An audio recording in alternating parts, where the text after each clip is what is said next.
Ladies and gentlemen, welcome back to Liverpool Latest. I am your host, Matt, and we have a very big upload for you guys today. Just a few short hours. Possibly, keyword, the future of this club could be determined. Fortunes may rise, or we might become absolute poverty. There might be no in-between, according to some of us.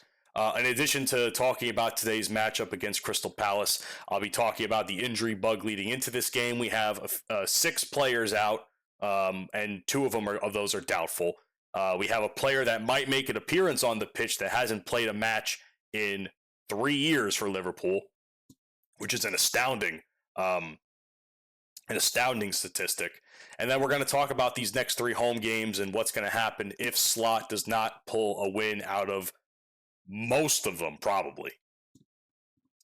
So, let's start off with Palace, man. What can I say? Palace has always been a difficult team, in my opinion. They're a very, above average team, especially lately. And they have talent. They have the ability to give us problems. They have done it in the past. I just think that if we have enough fire in our souls and enough passion and enough leadership, we might be able to just barely squeak something out. But I'm gonna pray that's the case, but I'm gonna hope it's a lot easier than I'm making it seem. I mean, the last time we even faced Palace in a League Cup game was October 2005, when they beat us 2-1 at their home stadium in the 3rd round. Although I will say this much, there's another stat here that I see that's interesting. I'm assuming Palace, have not scored more than once in a visit to Anfield since January 2019, when they netted 3 times, but still lost 4-3. That still gives me a little bit of hope, that stat. But I'm going to talk about a little trend that's going on here. Now, I think it's no secret that Palace has been very difficult for us going back to the Community Shield game. That match was difficult. That was a very, even though the match really means nothing in the grand stretch of things, it was a game that kind of really put into perspective, or started to put into perspective, what Slot was really thinking with some of the substitutions he was making, and what the players were doing as far as like chemistry, because we outside of Isak, we have already acquired a lot of players in the transfer window in the off season, and I think we were up 2-1 that match, or 2-0 even, and we gave away 2 goals late, and they beat us in penalties, and it's not a pretty sight. It was a very unpretty sight, actually. It was, the penalties themselves were, oh God, I have words for that. But then even besides that point, Palace beat us in a regular Premier League match 2-1. And then what proceeds to happen is a series of unfortunate events. Let's see. Galatasaray, 1-0. Chelsea, 2-1. United, 2-1. There's a trend here with that number, if you haven't noticed, or that score, I should say. The only match that we won out of these last few was the Frankfurt match, 5-1, and then, of course, the now infamous loss to Brentford, 3-2 this past Saturday. Man, Palace has just been a thorn in our side. I can't have it. I genuinely cannot have it. I don't think any of us want to see a loss. I mean, no one in their right mind wants to see their team lose. But at the same time, if we lose, do you think that this is the wake-up call that we need? We'll talk about it later on. But as far as the match going into it, who's out, who's in, here's what I do know. Officially, 6 players are ruled out or doubtful for this match. And here's my problem with this list. They keep listing Giovanni Leone as out. But here's the thing. Of course he's going to be out, because he has an ACL injury. Okay? Like, we know he's going to be out. Like, this is not news to anybody. I feel like people are like, oh, they have 6 guys out. Well, yeah, no shit, they have 6 guys out. One of them just had an ACL surgery. He's probably not going to be back until next year's. much as that sucks because he was a very good pickup for us. Frimpong, he's out. That was kind of expected. Allison's out. Again, probably won't expect him for another few more weeks. Here's where it starts to get a little dicey for me, okay? Alexander Isak is a doubt. Now, I hope he subs. Slot did say that he's not too bad. He's a question mark for the weekend, but we'll see where he is. I hope he at least gets some time on the pitch, if he feels up to it anyway, on today's game. And I don't know. We'll see where that goes. But this next name I'm going to list out's painful for me to read, and it's Ryan Gravenberch, who's been quite stellar for us in recent time. And he's kind of in the same situation, according to London World, where they say that he's kind of like he might be in, he might be out. There's no concrete information about it.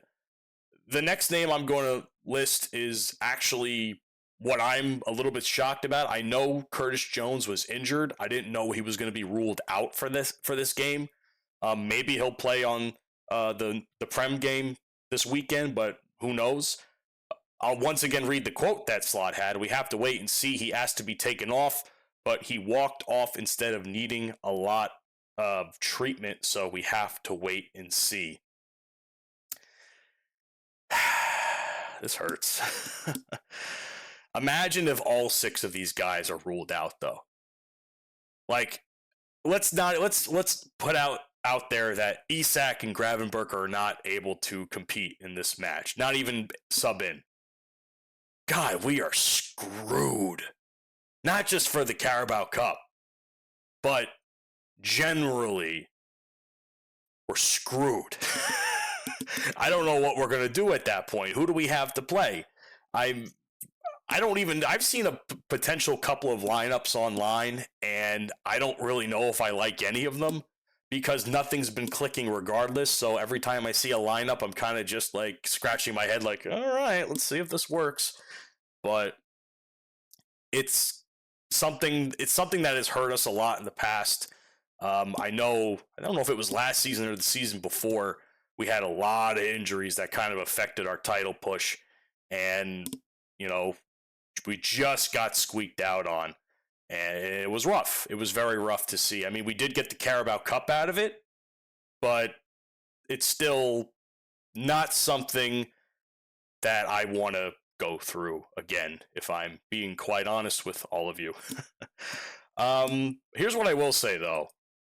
There's a name that's being thrown around. I don't know if it's a rumor or if it's confirmed, but a gentleman by the name of Calvin Harris, who's a right back, he might be featured in this game for the first time in almost 3 years, which I believe is like close to 1,000 days, maybe. Could be a surprise option, which is a word that this particular Twitter account uses. And I don't know. I mean, at this point, throw somebody in. Throw somebody in and let it be sink or swim. That's how I feel about it. I think a lot of players, I don't know, because this, it's a Carabao Cup, so it's not like a major championship in the greater scheme of things. But if you ask me, players, trial by fire is a good thing for players at times, especially those who haven't played in a while. Maybe they're doing well in training. There's just not a spot in the roster for them at this point in time. Just give the guy a shot. Just throw it out there. Give the guy a shot. Maybe he might surprise us, There's been plenty of players I've seen that have been like trial by fire. One of our best guys is out. Throw him in there. And I'm not even just talking about football either. I'm talking about American football, hockey, baseball, basketball, everything in between. Now, I'm not going to say that, a loss to an injury and someone having to come off or get subbed off is super bad either. I mean, it could be bad, but it also could be good. It gives other people a shot. And in this case, Calvin Harris might be able to make a name for himself. That is, if he plays at all. So that's just a rumor I've been seeing getting thrown around. I don't know if there's any validity to it. But it has been mentioned quite a bit on my timelines and in news. So, I mean, like I said, with the injuries going around, we might as well just, send them in, say fuck it, and pray. That's all I have to say about that. But here's the thing. What happens if we don't win any of these games? God forbid. Arne Slot will have a lot to ask for. He might even have a job by the end of this stretch. I'm going to read off these next couple of games to you guys. Palace at home today in the Carabao Cup. I keep saying tomorrow because I'm recording this the day before. My apologies. But Aston Villa on Saturday, the 1st, and Real Madrid with the return of Trent Alexander-Arnold, I saw recently. Their starting guy got hurt, so now it seems like it's inevitable for him to show up, which, oh boy, we'll get into that next week. But these are 3 pretty big matchups. So, and then not even that. Let's not even get into the 3 home games. We got Man City after that. So, 4 pretty solid games. No cakewalk by any means. Like I have said, any given time, a team can beat another big team in the Premier League, but or in this case, the EFL Cup. So, in the event Palace wins, obviously it's not going to be a good thing for the players and the staff and for the fans. If Aston Villa beats us, though, that's going to be really rough. I mean, honestly, Aston Villa is the only game I actually see us winning, which is really hard for me to say, but outside of the Palace game, could be a draw. Well, it won't be actually, could there be a draws in the EFL Cup? I don't remember. It's happened so few and far between that I've seen, but even then, Madrid, that's probably going to be a loss in the state that we're in. Unless the other 2 games are W's and we have some momentum going into it, I don't see us winning this game at all. And then Man City, which will be a bloodbath in its own right at their home stadium.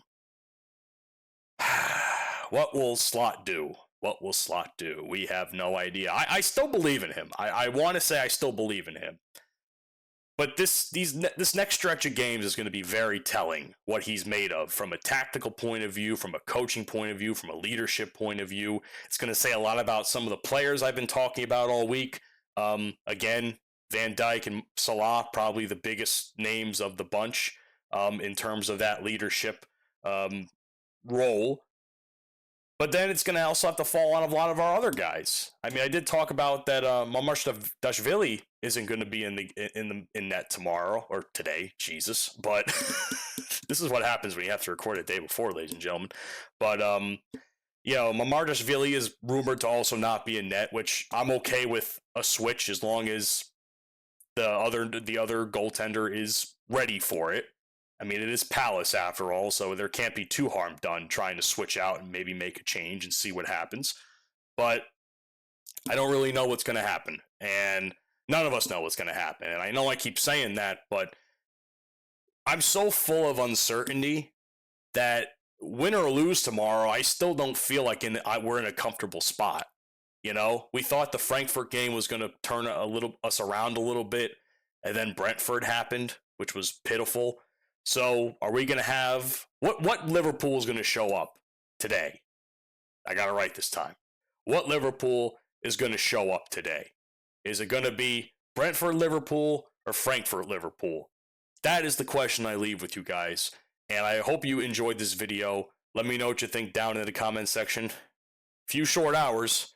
Hope you guys have your beers because we are all going to need to be very inebriated come the result. And you know where I'll be. I'll be right here talking to you guys. Regardless of if we win or lose, ladies and gentlemen, you will never walk alone.